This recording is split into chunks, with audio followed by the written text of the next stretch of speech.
Hello, my name is Steve, and I'm going to stream another game of my 1943 APBAGo tournament.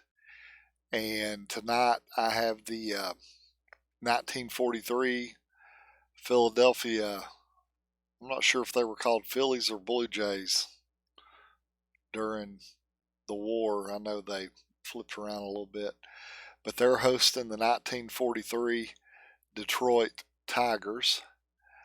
And as far as the Detroit's a 4 seed and Philadelphia is a 13 seed. So I've already loaded the lineup for Philadelphia and we should be ready to go here. I'll go over the lineups real quick. We have Wakefield in center, batting leadoff for Detroit. Batting second is the left fielder Harris. Third is the first baseman York. Cleanup is the third baseman Higgins. Fifth is the right fielder Kramer. Sixth is the DH Ross. Seventh is the second baseman Bloodworth. Eighth is the catcher Richards. And ninth is the shortstop Hoover. Pitching is Trucks. And for the Phillies, leading off, we have the DH Northey. Batting second is the left fielder Triplett. Third is the first baseman Dahlgren. Fourth is the third baseman May. Fifth is the second baseman Murtaugh. Sixth is the center fielder Wasdell. Seventh is the right fielder Adams. Eighth is the catcher Moore. And ninth is the shortstop Stewart. And the pitcher is Rowe. So let's get started. Okay. Rowe starts the game off by striking out Dick Wakefield. Now Harris is up to bat.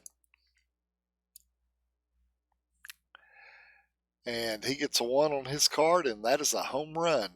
So it's 1-0 Tigers in the top of the first.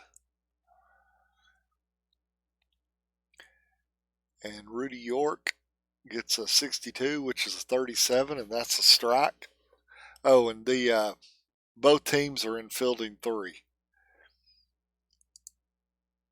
Okay, and up third is after Rudy York got the strike, then he rolled a 16, which is a 28, and that was a ground out of 6-3. Okay, and up fourth is Mike Higgins. I believe he was Pinky Higgins. Not totally sure about that.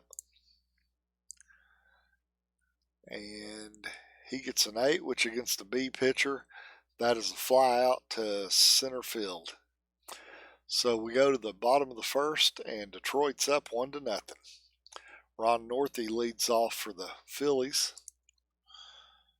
And he gets a 0, and then on the re-roll, with the 33-0, then on the re-roll he gets 42, and that's a 2, which is a triple to left center. So he's on third base with no outs, and we have a first column, or a single column Coker triplet up. And I only mention that because on the single column cards, if there was a 6 in the first column with a runner on third, that's a home run. So that's always kind of a treat when that happens. So Trucks delivers, and he hits a double that scores Ron Northey, but he's out trying for third. So there's 1 out, 1 in, and nobody on. Babe Dahlgren's up, and he gets a 20, which is a E4. And Merrill May grounds into the, let's see, I believe that's a 6-4-3 double play. Yeah, it's a 6-4-3 double play to end the inning. So it's 1-1 after 1.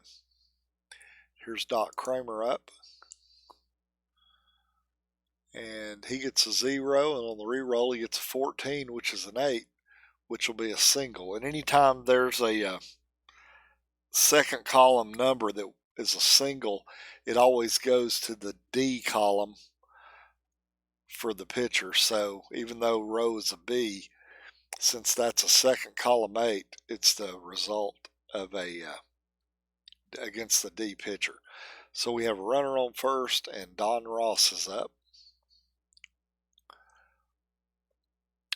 And looks like he bunts. And Schoolboy Rowe goes to first with Danny Murtaugh covering. And Doc Kramer moves to second. And Don Ross executed the sacrifice. So we have a runner on second, 1 out, and Jimmy Bloodworth is up. And that's a 35, and he fouls out to the third baseman. And here's Paul Richards up. And Paul Richards flies out to right field. So we go to the bottom of second, 1-1, with the Phillies coming up. And Danny Murtaugh grounds out 6-3. Jimmy Wasdell gets a 12, and that is a 5-3. Elvin Adams gets a 14, and he draws the walk. And I didn't go over the pitcher's grades, but Trucks is a B, X, Z. So on the odd number infield hits, which is 25, 27, and 29, he'll get a strikeout with bases empty. And with the Z, with a runner on first, first and second, and I believe bases loaded. And I think that's it. That Z turns a 14 into 2 balls instead of a walk. And Schoolboy Rowe, I believe he's a BYZZ. I can pull that up here. Oh, he's just a B double Z.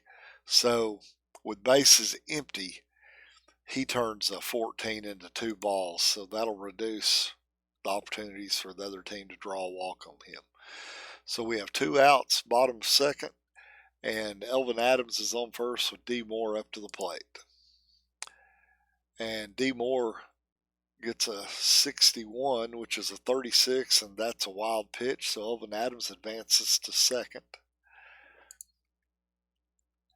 And they roll an 8 with a runner on second. That is a, let's see, that's Virgil Trucks to Rudy Moore. So that's a 1-3 ground out. And I'm not using the book. I'm doing most of this by memory. So if I seem to stumble and stutter, it's because I'm trying to recall what some of this is. And I moved the, I've got 2 screens and I'm using the bigger screen so I can read it, but it's still not very large print for these old eyes. So we go to the top of third. Detroit's coming up, and it's 1-1. So Joe Hoover gets 14, which would have been a walk, but since Schoolboy Rowe has that double Z, it's just 2 balls. Now if he gets a 14 again, then he'll walk the batter. And he rolls a 28, which is a 6-3 ground out. So instead of that being a runner on first, it was a ground out. So that shows you the power of the double Z as a control. And for the season, I don't know, we could look at this real quick to kind of give you a feeling here. Out of 199 innings, Schoolboy Rowe only walked 29 batters. 3 of those were intentional. And I do not see batters faced on here. It would probably be on this red line. So he gave out about a hit per inning, which isn't great. But when you combine that with the bases on balls and hit batsmen, he's probably got like 1.1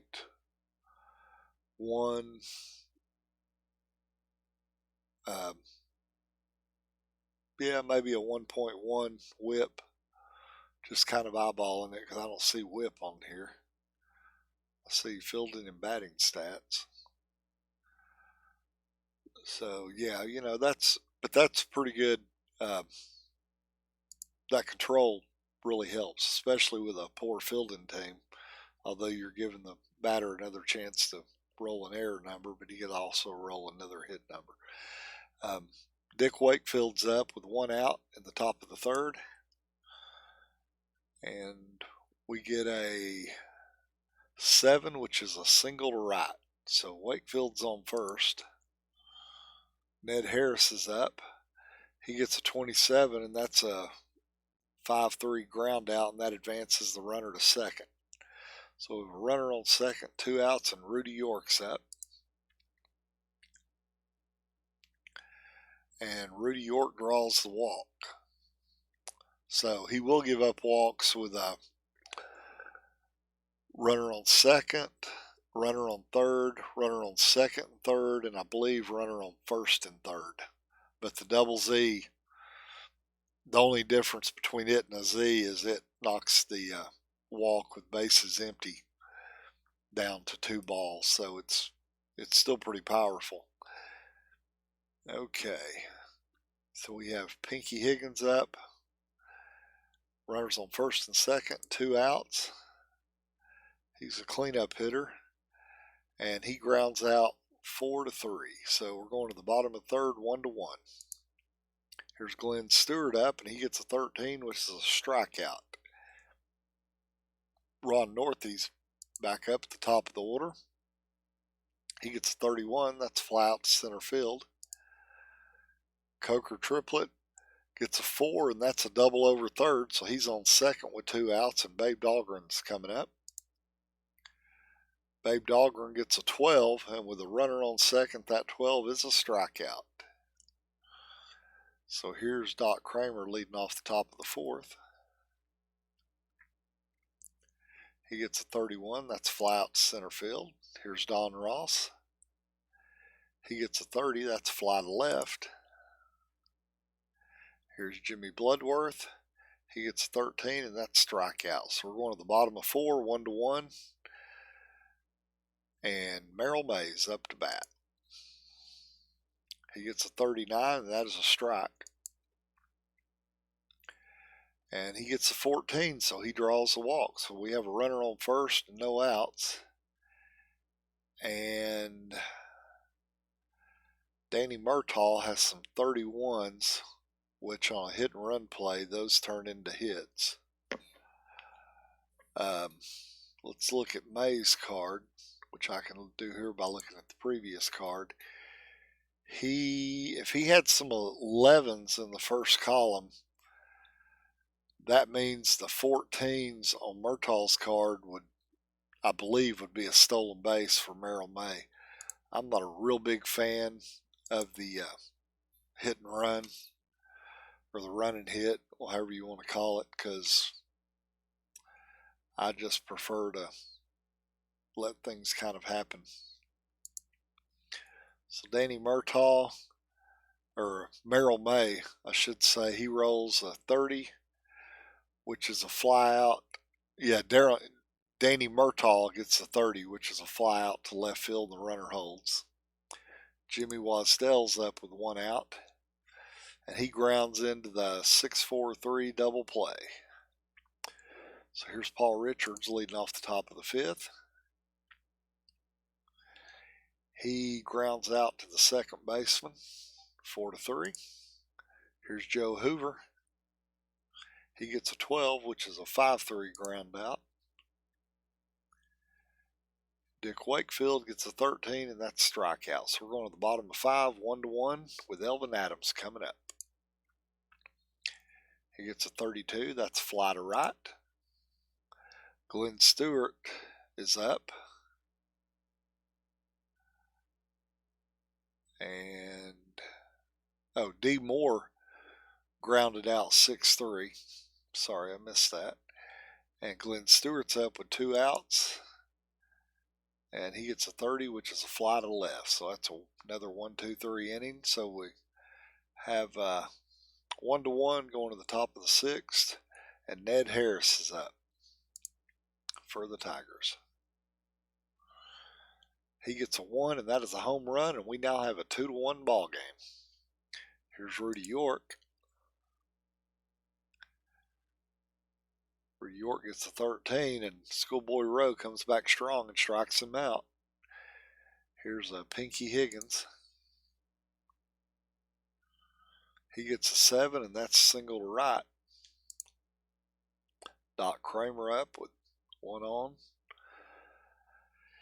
He grounds out 6-3 and advances the runner to second. Here's Don Ross. 2 outs in the top of the 6th. And he grounds out 4-3. So we go to the bottom of the 6th. The score is 2-1 Detroit. And here's Ron Northey, the leadoff hitter, leading off the bottom of the 6th for the Phillies. He flies out to right field. Here's Coker Triplet. He gets 35, and that's a unassisted ground out to the first baseman. Babe Dahlgren's up, and he gets 13, and that's a strikeout. Now, I know that 35 that Coker Triplet had on some of the books, it's a pop out to the catcher. Here's Jimmy Bloodworth leading off the top of the 7th. That's a 13, and he strikes out. Paul Richards, he gets a 29. That's a ground ball back to the pitcher. So he's gone 1-3. Here's Joe Hoover. And he gets 13, which is a strikeout. Here's Merrill May leading off the bottom of the 7th. The Phillies got 9 outs to make something happen here. That's 27. That's 5. Oh, that's a strikeout with Virgil Trux's X rating. Danny Murtaugh's up. He gets an 18. That's a E6. So we got Murtaugh on first. He's a fast runner. And that's the other way to look at the card. He does not have a first column 11. And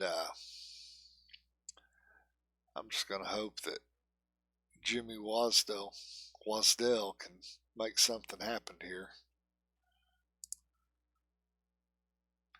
That's a 29. That's a ground out to the pitcher, but he does advance the runner to second. So Murtaugh's up with Elvin Adams at the plate. 2 outs in the bottom of the 7th. Elvin Adams gets a 66-0 and then comes back with an 11, which is a 1. So he hits a home run over the center field fence. Danny Murtaugh scores, Elvin Adams scores, and we now have a 3-2 ball game. So that turned it around very nicely. Here's D. Moore. And Virgil Trucks gets the 26, which is a 4-3 ground out, and we're going to the top of the 8th with Dick Wakefield up to bat for the Tigers. He's the leadoff hitter. And he gets a 7. That's a single. Let's see if by any miracle they have a decent reliever. Oh, they do not. I could bring in a B pitcher, but they don't have anybody with. They've got a CYZ. They got a DZ. D's are bad news out of the bullpen. I know that. I could maybe bolster the defense a little bit, but not much, to get a point at catcher. And Moore's the better hitter, so I think we're just going to try to roll it out. Okay, Ned Harris up with a runner on first. He's the number 2 hitter, and I believe he hit he's had 3 at-bats, 2 runs, 2 hits, and he's had 2 homers. Wow. He's having a good day. I hope he doesn't give him the lead here. He gets an 8. That's a ground out to the third baseman, and that advances the runner to second. So here's Rudy York up in a 3-2 ball game with 1 out in the top of the 8th. And Rudy York draws the walk. Well, that does set up the force, and Pinky Higgins is a slow runner. So let's see. He's got a 25, a 24. There's another 24, so he's got about a 1 in 12 chance of getting the double play. Well, let's see what we can do here. He got the 34. That's a infield fly rule, pop out to third baseman. And here's Doc Kramer. He gets 14, and the double Z turns that into 2 balls, as you can see up here. So here's Doc Kramer with another chance.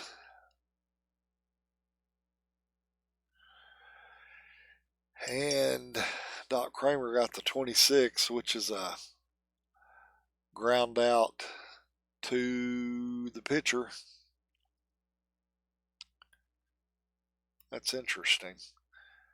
It's a pop out to the second baseman, Murtaugh. But it showed the lineup change. They're bringing in a reliever before it gave you the result of the inning.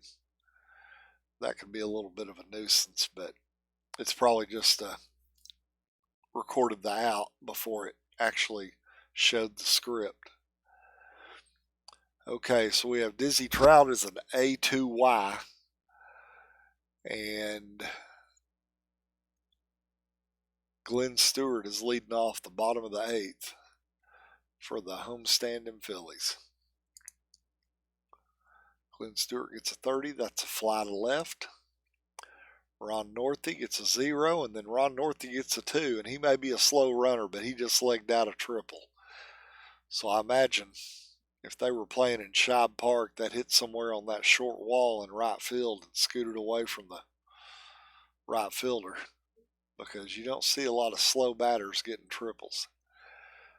And we have a runner on third with, I've got a feeling here.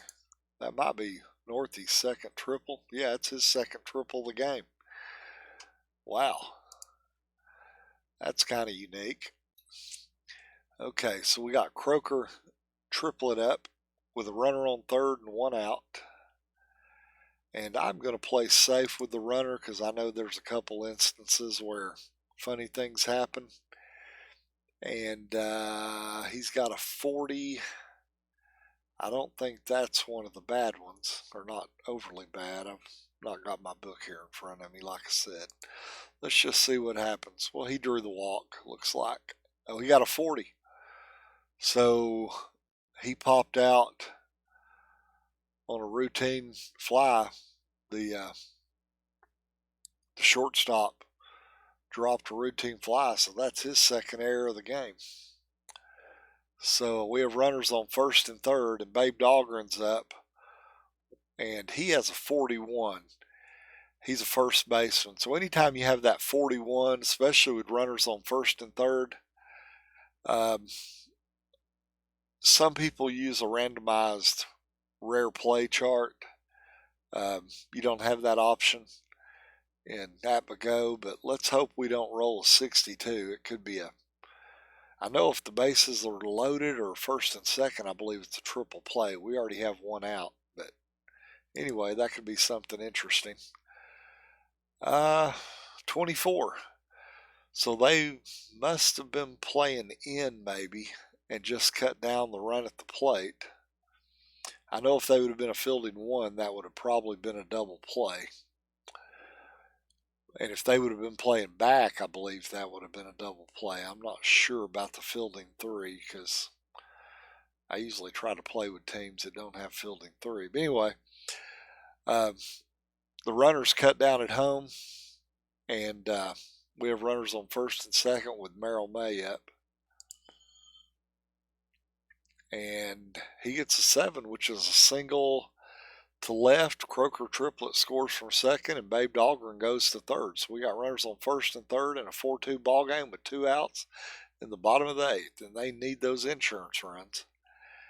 Let's see what Danny Murtaugh can do. He gets a 27, which is a strikeout against the ex-pitcher. Okay, so Schoolboy Rowe needs to get the, looks like the bottom 4 batters of the order here, so hopefully he can meander through that. You never know. Okay, and 32 is a fly to right field, 2 outs to go. And Jimmy Bloodworth gets a 7, that's a single. Paul Richards up to bat. He had 5 home runs, so that could be a concern. He grounds out to Murtaugh, who throws to Glenn Stewart at second. We get the lead runner. Now, I know with that 12, if they would have been a fielding 2 or 3, that would have been a double play. Or a fielding 1 or 2, that would have been a double play. But with a fielding 3, it's just a fielder's choice. And if the pitcher would have had a W, that would have been a walk, I believe. So here's Joe Hoover. He's the last effort. I'm sure that they have a better hitter than that 289 on base percentage, but we'll see. Oh, he got a single, so he advances the runner to third. So now we got the leadoff hitter coming up. Oh, that's a tough one. That's a tough one. I'm tempted to bring in Johnson as a reliever because I believe that C could knock down a hit. Yeah, with runners on first and third, that C, the only thing that 7 turns into an out is a B, it looks like. I've got a little chart I've made, kind of a cheat sheet. I'm not sure how accurate it is because it was based on an older book, I believe. Well, it's Schoolboy Rose to win or lose. He's gone 8 2/3, so let's see what he does here. And he gets the out. It's 24 on Dick Wakefield's card, and that's a 4-3 ground out. So I'm also going to demonstrate some collection stuff here shortly, so I'm going to go ahead and do that. I'm going to get out of this, though. So I've played 3 games in on APBAGo in this tournament, and let me go over here to my spreadsheet. That was a 4-2 ball game, I believe. Okay, so the Phillies advance, and they'll play the winner of the Senators and the Red Sox. Let's save that. My first other games were these 3 games. Let's go back up here. So in collections, I have options. I was fortunate to play in the APBAGo state tournament last year that culminated with the finals being played at the convention. But since I've got the collections on December 12th, wow, a little over 2 years ago, 2.5 years ago, I've just been putting all of my box scores in the testing collection there. So I'm going to add a collection here, and I'm going to call this 1943 APBAGO tourney. Okay, so I'm going to add that collection, and I'm going to go back here in my game history. And my last 3 games were part of this tournament. So I'm going to put that game in the collection. Maybe I will put my last 3 games. I'm going to add them to this APBAGO tournament collection here. Okay, so those 3 games are in that collection. So now when I go back down here to collections, I have 3 things I can look at. If I want to look at my main APBAGO collection, it showed how many games I've played, and I put every game in the testing which was my original collection, I can look at it, pull it up, and it'll show all my games. And anyway, I have to give it a second for this to pull up here. And I can pick whether I want all teams data, my teams that I've played, or I can export those to a CSV file, which I can import into Excel. But I can look at the standings, and I can sort by the number of games, who's played the most games. So I played the most games with the 27 Yankees. Excuse me. The second most games with the 98 Braves, and so on. I can sort by win percentage, and let's see here. There's some teams that are 2-0. There's a team that's 7-1. So the most I have are the 2016 Giants are 4-0. Now, if I limited that to the games that I've managed, I believe that may change the number a little bit. It'll take it a second here to pop up. Okay, let's see what happens here. Okay, here we go. Got to go back to standings when I do that. And I'm sure with this being a Saturday night, the server's probably being bombarded with a bunch of people playing right now. So let's go to standings. Let's see. The highest win percentage I have would probably be, I got a lot of teams that are 1-0. And there's some 2-0. There's some, wow, there's a 73 Baltimore is 3-0. That's interesting. Well, anyway, you can play around with that and figure out what all it does.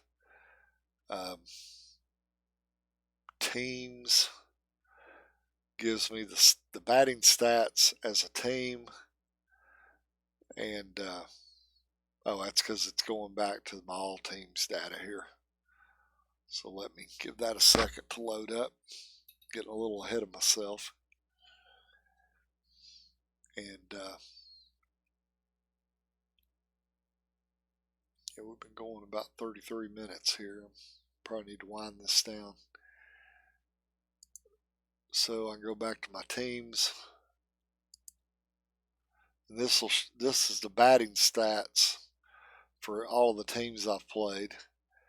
And then when I scroll down far enough, like I say, when I scroll down far enough, it'll show the pitching stats. So if I want to look at, let's say the player with the most strikeouts, or the team with the most strikeouts, it's probably going to be a team that I've played a lot. I would imagine the 98 Braves. No, the 16 Dodgers. They've only played 45 games, but they've gotten 427 strikeouts. So that's over 9 a game. That's pretty stout. The Bats Red Sox team, I played them in a league I was in, and they're not too bad. They've played 53 games and have 412 strikeouts. Anyway, there's how that works. You can play around with that. Career stats, this takes like a player, and a player that I've always enjoyed playing with and watching play, and had a lot of fun with, is Chipper Jones. So if I I thought that would go to career stat. Here we go. Okay. Player with the most at bats. Let's see who this is. It'll give me that blue triangle thing. It'll show whether I'm sorting highest to lowest or lowest to highest. I may have clicked it too many times. Anyway, it'll give you the stats for the career stats for. Be better off picking a guy that I've had on multiple teams. I'm not real sure who that would be. Anyway, this is a little slow, which, like I said, it's Saturday night and the server's probably being overloaded. Just got to be a little patient here. It won't even let me pull that up right now, so let's. Still got a connection up here, I'm pretty sure. Yeah, I've still got a good connection. I'm not real sure why that's slowing down like that. I don't think it's locked up or anything. If it did, that's on my end, because I'm using an old Surface Pro 2, which is, I don't know, 7 years old probably. Okay, well, it sorted it. Yeah, Chipper's, you saw for a second there, Chipper's my leading, whatever I sorted it by. Okay, so here's the games I've played.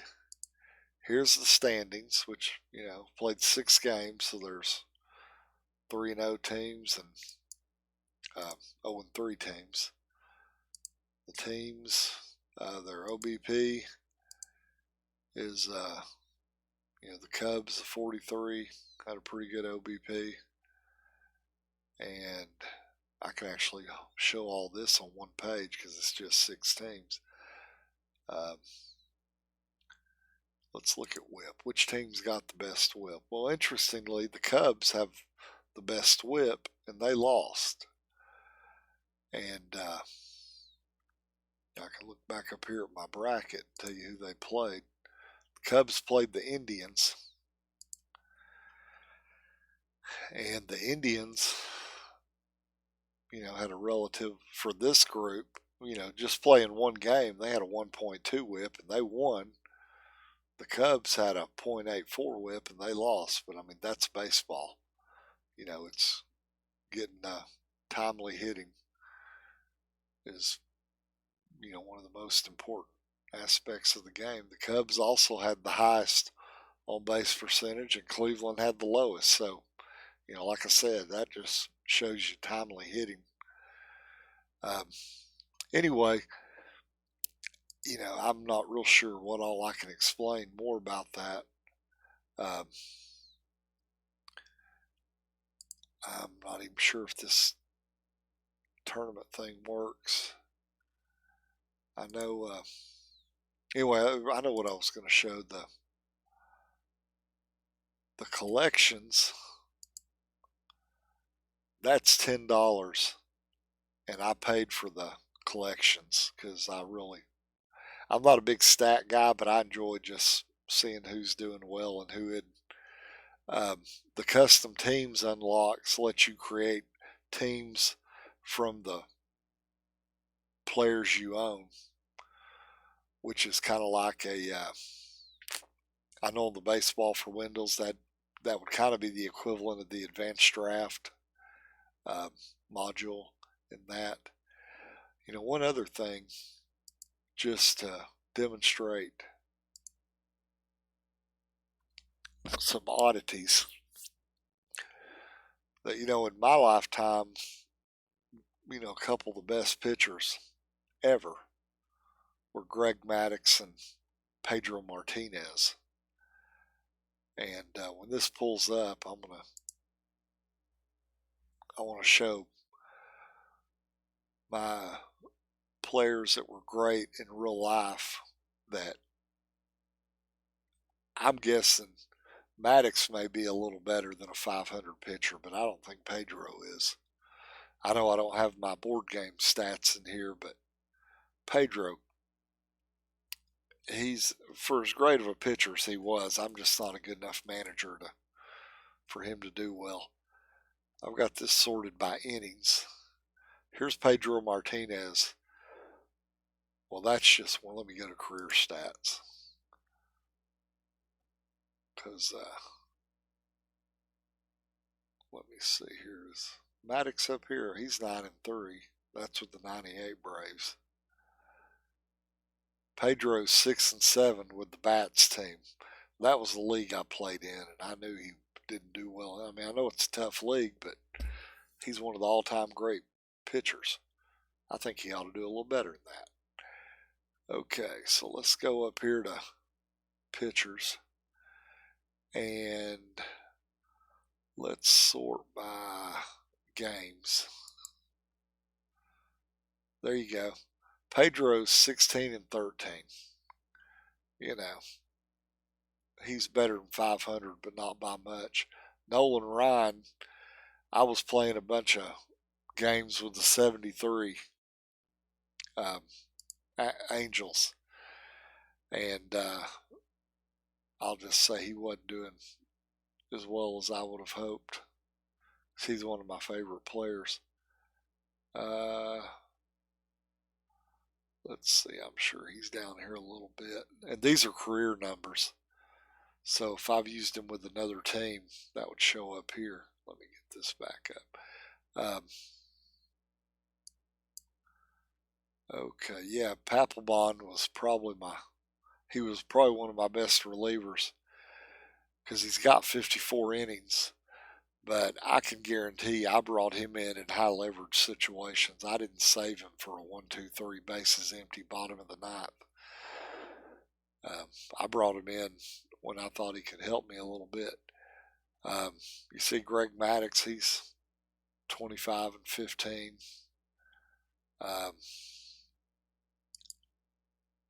That save number for Rudy Cianez is an interesting number, because him with 15 saves, that would be interesting if he's got 15 saves. Yeah, he's the leader. I've probably used him with the 98 Braves, I'm guessing. So I don't guess it does anything when I click on that, even though it's looks like an active link, but it's not showing anything down there. Anyway, that's just that's collections, how it works. It's a pretty powerful database for everything it does. I can pull up the pitching numbers. I was going to show you this. I believe this will pull up individual teams, but I'm getting a little ahead of myself here and letting this thing sort. But it's just a lot of fun. I mean, this is a great game because you can play by yourself. You can go in the front page, whatever that's called, the play ball page, and you can post an open challenge, or you can send a challenge to somebody individually, and it'll pop up at the bottom of the screen, and you can play other people. But it's a lot of fun, and I wholeheartedly endorse it. And you know, I've spent a lot of time on here. I could probably click to my add-ons, but I want to see if it does anything when it clicks on that picture thing.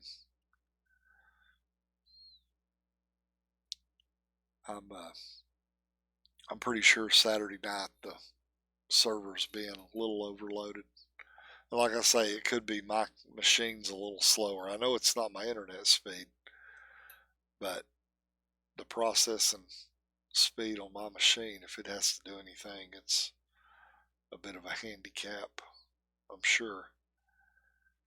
But I know as soon as I click off of this, it would have clicked over to it. This seems to have been waiting for quite a while, and I think my patience, while it's not run out, I just think dead time at the end of a video is not very entertaining.